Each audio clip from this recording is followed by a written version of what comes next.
Good morning and welcome to our morning devotion.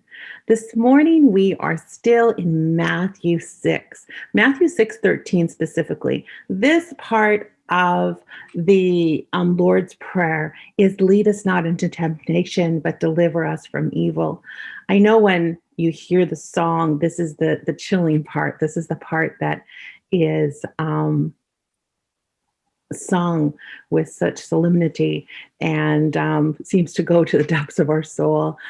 When I looked into this, I looked into the theology behind this and to what was actually being said here. And if you just read this at face value, it's praying to God to lead us not into temptation. Does God lead us into temptation? Well, first of all, this word here, for this word temptation in Greek is parazo. And parazo means to do or think something wrong or contrary to God's will. It can also mean to be tempted. In Matthew 4, like Jesus was with the devil in the wilderness, that type of thing. So it gives us a little bit more of a perspective that this can mean tempted. It can also mean to do something contrary to God's will, which really is sin.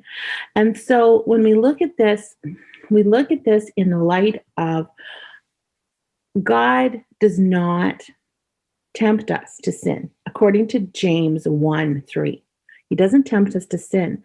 But here it says, lead us not into temptation. So, what is Jesus teaching his followers to pray here?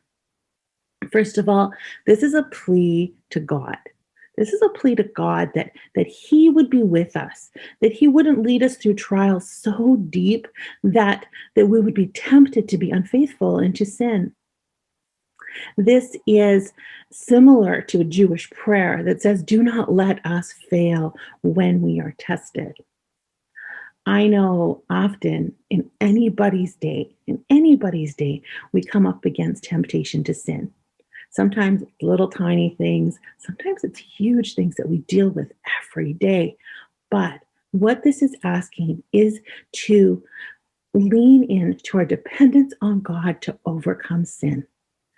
We cannot overcome sin on our own. If we could, Jesus Christ's death on the cross would be meaningless. But because we believe in Jesus Christ, because we believe in the power of God, we can boldly come before him, depending on him to help us overcome sin in our lives, to be with us when we are tempted, to ask him to lead us not into waters so deep that we are tempted to be unfaithful to him. So, lead us not into temptation, but deliver us from evil is applicable to our everyday. I pray today that your temptations are not so deep that you are tempted to be unfaithful. I pray that God is with you and that you cling to him and depend on him to be able to walk out your Christian faith faithfully. Have a great day.